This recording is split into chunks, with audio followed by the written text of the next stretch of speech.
ona tərəf gələk, o bizi bağışlasın. Hədisdə var, Peyğəmbər buyurur, ən xəsis adam o adamdır ki, salam verməyə də xəsisdir. Buna mal deyir ki, birinə salam vermək. Çalışa insan salamda hamını qabaqlayar. Salam verənə 100 savabdan 99'u var, alana 1 savab. Odur ki, Peyğəmbər hamını salamda qabaqlayardı. Balaca uşaqlara da salam verərdi. Peyğəmbərin təvazökarlığı idi. Buyurur, ən tənbəl adam bekar olub Allah'ı zikr eləməyən adamdır. Onsuz da bekardır, dil tərpənə deyə la ilahe illallah. Hədisdə var, kim günə 100 dənə la ilahe illallah desə, Allah'ın yanında ən sevimli bəndədir. Bir şərtlə ki, ondan artığını deyən olmasın. La ilahe illallah çox desə, o la ilahe illallahın mərifəti ürəyində yerləşər, onunla da işləri düzələr. Ən zülümkar adam cəmaatın içində, mənim adımı eşidib Peyğəmbər buyurub, mənə salavat deməyəndir. Ən zalim, ən zülümkar adam budur. İnsanların ən çox oğru olanı öz namazından oğurlayandır. Namazından oğurlamaq nə deməkdir? O adam ki, namazından şeytana pay verir. Namazdan o hissələr bizim üçün qalır qiyamətə ki, bizim fikrimiz Allah'ın yanındaydı. Ola bilər bir dənə məsələn şam namazından Elhamdülillahi Rabbil Alemin qala sənin üçün savabı. Fikir haçan Allah'ın yanındadır, onun savabı var. Fikir qaçdısa, savab da yoxdur. Gör, nə qədər peşman olacaq biz qiyamətin günündə. O savabların əldən çıxmasına. Buyurur, ən çox oğru olan adam öz namazından oğurlayan, namazını şeytana pay verən adam. Və dalınca buyurur, əsas sözüm bu idi. İnsanların ən acizi dua eləməkdə aciz adamdır. Və dua eləməkdən ki, bir şey yoxdur, onu da eləmirsə də bu ən aciz adamdır. Oğru gəlib evindən nəsə aparır, heç olmasa qışqıra bilərsən ki. Aciz olasan bu qədər ki, səsini çıxmaya. Şeytan gəlib sənin qəlb evindən imanımı oğurlayanda heç olmasa dinən, ya Rəb, ilahi, mənim imanım əlimdən gedir. Bu qədər ki, günah eləyirəm, heç olmasa ya Allah, ya Rəhman, ya Rəhim çağıra bilərəm ki. İmam Səccad deyirdi ki, ilahi, günahlarım məni yerə yıxıb. Günah vırıb məni yerə yıxıb, ayaq üstə diyana bilmirəm, əlimi ver məni bu yerdən qaldır göyə. Özün köməklə mənə qalxım ayağa. Ya Səri'ər Rıza, əleyhissalamın Kumeyl duasında. Cümə axşamları orucluqda imkanınız olsa, Kumeyl duasının hamısında olmasa bir neçə cümləsini oxuyun. Çox mənalı duadır Kumeyl duası. Ya Səri'ər Rıza, ay tez razı olan Allah, ay tez barışan Allah. Ay bəndələrini bəhəliyə bağışlayan, ya Səri'ər Rıza, iğfir.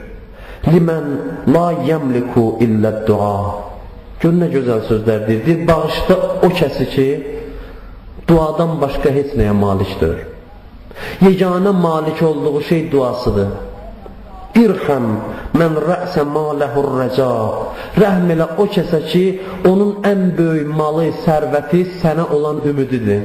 Və silahəhul buka. Və ağlamağı, göz yaşları onun ən böyük silahıdır. Uşağın görsən silahı ağlamaqdır. Nə istəsə ağlamaqdan alır. Bəzi halda da görsən ata-ananı qəzəbləndirir. Kiminsə evdə balaca uşağı varsa mənim sözümü təsdiq eləyər. Ata-ananı qəzəbləndirir, ata-ana ona cəza vermək istəyəndə onun silahı göz yaşıdır. Ağlamaqla ürəyini alır o saat. Ata cəza verməkdən vaz keçir. Əleyhissalamda Allaha deyir ki, rəhm elə o kəsə ki, onun göz yaşları onun silahıdır. Sənin huzurunda mənim başqa nə silahım? Haçan bilsəm, qorxsam ki, mənə əzab verəcəksən, onda göz yaşlarına pənah aparacam, onda sən məni bağışla. Deməyin ki, İslam insanı zəllil eləyib, özünü kiçiltməyə dəvət eləyir. Xeyr, Allahın huzurunda özünü kiçildən adamlar tarix boyu baxın, görün, heç kəsin qabağında əyilməyən insanlar olub. Bir elə əleyhissalamın özü. Belə şövqlə Allahın huzurunda ağlayan bir dəfə görmədilər ki, düşmən qabağında ağlasın. Muaviyə özü deyirdi ki, o döyüş meydanında gülürdü. Döyüş meydanında düşmənlə üz-üzə dayananda onun üzü gülürdü. Döyüşdə o dincəlirdi. O Məqam ki, insan Allahın huzurunda ağlaya, insanın zillətinə yox, əksinə izzətinə səbəb olar. Odur ki, insan Allaha ümid eləsin, istədiyini Allahdan istəsin. Elə ki, deyir, bəndə namaz qılır, dua eləmir, ayrılıb gedir, Allahdan nida gələr ki, mənim bəndəmin məndən heç işi yox imiş, heç istəyəcək bir şey yoxdur, nə əcəb bu namaz qılır, məndən nəsə istəmir. İsrarla adam Allahdan istəyər. Bir hadisə danışırlar, deyir, İbrahim Peyğəmbər ibrət almaq üçün gedib çox vaxt küçələri, çölləri gəzərdi, cəmaata baxıb ibrət alardı. Bir gün səhranı gəzir, çölləri gəzir, görür bir abid ibadətlə məşğuldur. Onun ibadətindən Həzrəti İbrahimin xoşu gəlir. Baxır, görür, çox halla namaz qılır. Ona deyir ki, gəl, sənlə dost olaq. İstəyirəm, sənin evvə get-gəlim olsun. Sənin kimi adamla dost olmağı çox istəyirəm. O deyir Həzrəti İbrahimə ki, yox, sən mənim evimə gedib gələ bilməzsən. Deyir, niyə görə? Deyir, ona görə ki, mənim evimə gedən yol suyun üstündən keçir. Soruşur ki, bəs sən necə keçirsən? Deyir, heç nə, mən Bismillah deyirəm, suyun üzərində yerirəm. İbrahim deyir ki, səni suyun üzərində aparan Allah mənə də aparar. Gedək bu gecə mən sənə qonağam. Bu gedir, Bismillah deyir, çıxır suyun üzü ilə gəzir.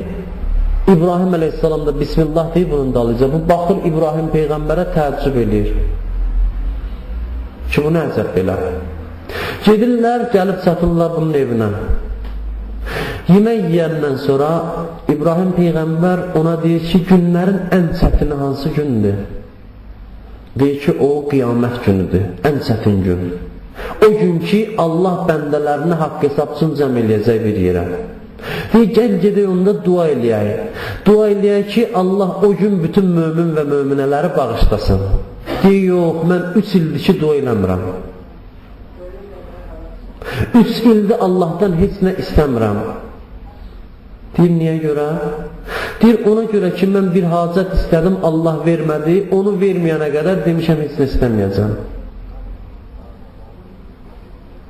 Deyir ki, o nə hacətdir? Yox, əvvəl deyir ki, yox, sən düz eləmirsən. Çünki Allah bəzən sevdiyi bəndəsinin duasını həbs eləyər. Çünki onun dua səsindən xoşu gələr. Bəzən Allah acığı gələn adamın duasını tez qəbul eləyər ki, onun səsindən acığım gəlir. Tez verin ona ki, daha heç səsini eşitməyim. Düzdür, bu həmişə olmaz. Bəzi hallarda belə olar. Deyir, bəs sənin nə duan vardı, qəbul olmadı? Deyir, heç nə, bir gün mən oturmuşdum, ibadətlə məşğul edim, bir gözəl uşaq gördüm. Gördüm, qoyun, quzu qabağına salıb, harasa gedir. Dedim, bu qoyunlar kimindir? Dedim, mənim. Dedim, sən kimsən? Dedim, mən İbrahim Xəlilullahın oğlu İsmailam. Allahın dostu olan İbrahimin oğlu İsmailam. Deyir, dua elədim ki, ilahi, məni öz dostun İbrahimlə görüşdür. Ondan sonra mənim duam qəbul olmadı, ona görə mən də dua eləmirəm. İbrahim əleyhissalam deyir ki, duam qəbul oldu. İbrahim mənəm. Allah öz dostunu sənin huzuruna göndərdi, sənin xidmətinə göndərdi. Deyir, o şad oldu, Həzrəti İbrahimin əlindən öpdü, ondan sonra getdilər, dua elədilər. Məqsədim nədir? Məqsədim budur ki, bəzən Peyğəmbər buyurur, adam qapını çox döysə, üzünə açarlar. İsrarla dua eləyəsən. Elə 5 dəfə, 3 dəfə istədim, dedim da mənim duam qəbul olmur, yox. Duanı adam var, bəzən illə eləyər. Allahın hikməti var. Allahın xoşu gəlir insanın münacat halından. Ayətullah təsdiq edir ki, bir adamı mən görürdüm, hər gün gəlirdi məsciddə, halla dua eləyirdi. Sonra çətinliyi düzəldi də məsciddə görmədim onu. O işlər ki, biz istəyirik Allahdan, ondan daha mühümmi bizim istəməyimizdir. O şeylər gəlir, gedir, amma o hal ki, biz duadan əldə eləmişdik, o qalır qiyamət üçün. Burada da olur da görsən, illə təvəssül duasına gəlmir, birdən görsən, nəsə çətinlik oldu, Allaha işi düşdü, ondan sonra gəlir. Allahın xoşu gəlir insanın münacat səsindən, ibadət səsindən, ona görə bəzən onun duasını gec qəbul edir. Allahın bağışlanmasına, Allahın rəhmətinə həmişə ümidli olun. Mən bir dənə də söz deyim və sözümü tamamlayayım. Duanın qəbulu üçün şərt Əsas şərtlərdən biri də salavat deməkdir duadan qabaq. Hər kim salavat deyərsə, Allah salavatını rədd eləməz. Salavatın insana faydası budur ki, salavat insanın əhl-i beytə məhəbbətini gücləndirir. Qiyamət günündə də deyir, kim Peyğəmbərin adını çəkə bilsə, Allah onu bağışlayacaq. O adam ki, gündə dilini örgəşdirmişdi Peyğəmbərin adını deməyə, qiyamət günündə də onun adını çəkə biləcək. Bəzi adamların yadından çıxacaq Peyğəmbərin adı. Çox salavat deyən adamlar isə Peyğəmbərin adını deyə biləcəklər. Odur ki, duadan qabaq Peyğəmbər əhl-i beytinə təvəssül eləmək, salavat demək duanın qəbulunun şərtlərindən biridir. Bir sırada şərtlər var ki, inşallah orucluğun başqa gecələrində inşallah imkan olsa, qismət olsa onlara da toxunarıq. Allahümmə inna nəsəlükə və nəd'uk bismikə azimil əzəm, əl-əəzzil əcəllil əkram.